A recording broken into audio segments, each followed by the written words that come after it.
The girl was washing her face, yet didn't notice that her reflection was moving differently. When she lifted her eyes, the person in the mirror synced up with her. Maria had always been shy and insecure. She was isolated at school, and at home, she was disliked by her father. One day she couldn't take it anymore and stormed out of the dining room, and her father bluntly told her mother, "We have a screwed up daughter."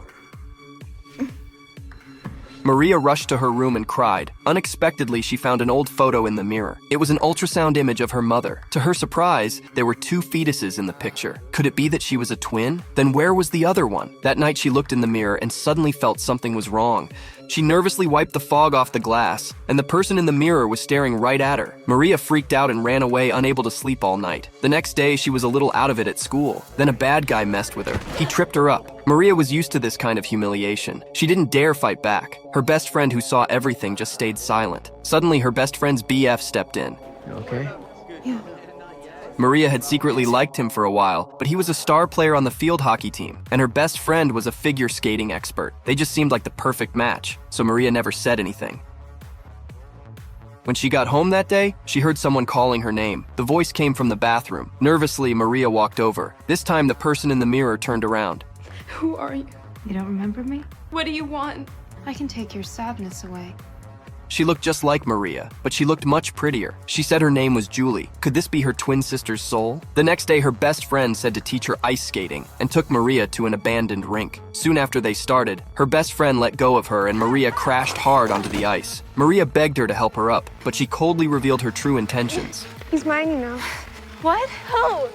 She had already figured out Maria liked her BF, so she didn't care about teaching her to skate. She was just showing off. That night, Maria was sad and confided in Julie. Julie took the opportunity, said, "Let me out so I can help you get revenge." Come on. I can fix things.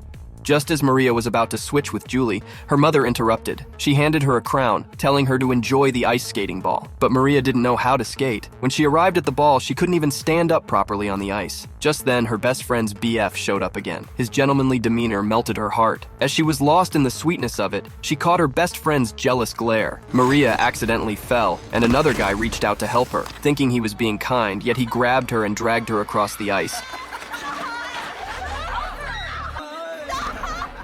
humiliating her in front of everyone. Yet her classmates just laughed at her. Maria completely broke down. She ran to the mirror and sobbed uncontrollably. Everyone needs you now. Let me take your pain away.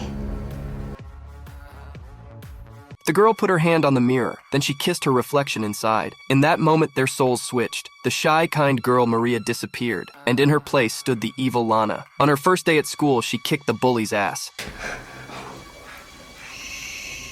When saw the guy she had secretly liked, she was no longer shy, even faced her best friend's threatening stare. She didn't back down. I'm so sorry about what happened last night. It was fucking wrong. Was it? I tried to stop them, but Sure.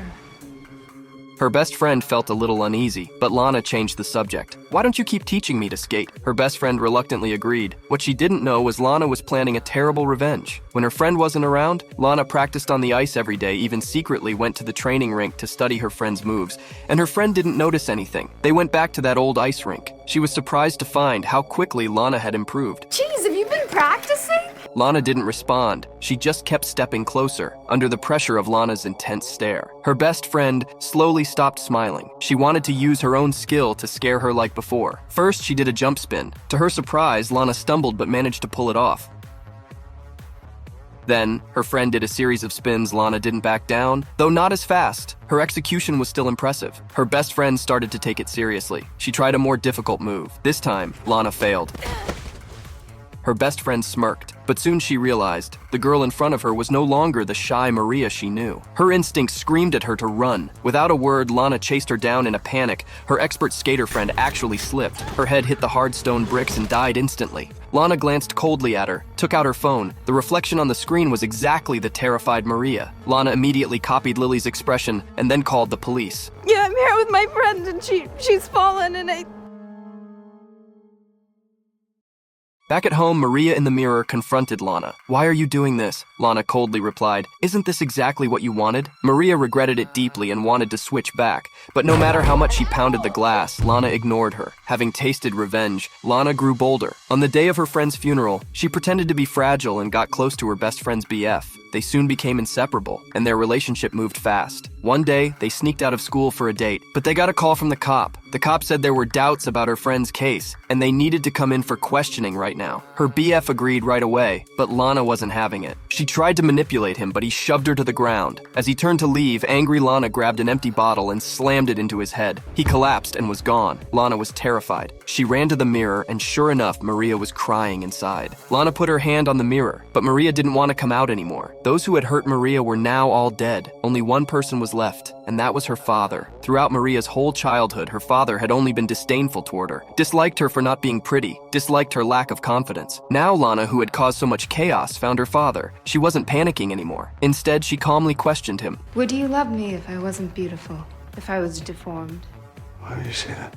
Turns out, when Maria's parents were pregnant with twins, yet her sister Lana was born with deformities, her heartless father ignored the mother's pleas and left her in the snow to die. Maybe it was then that Lana's hatred started to live inside Maria. As for the surviving Maria, her father had always seen her as an imperfect failure. The daughter who had never received her father's love finally snapped. She killed her father with her own hands. Perhaps from the beginning, Lana had never truly existed. She was just a split personality inside Maria, living in Maria's mind. At the end of the story, Maria returned to her mother's side. The mirror and reality kept switching. Hard to tell what was real.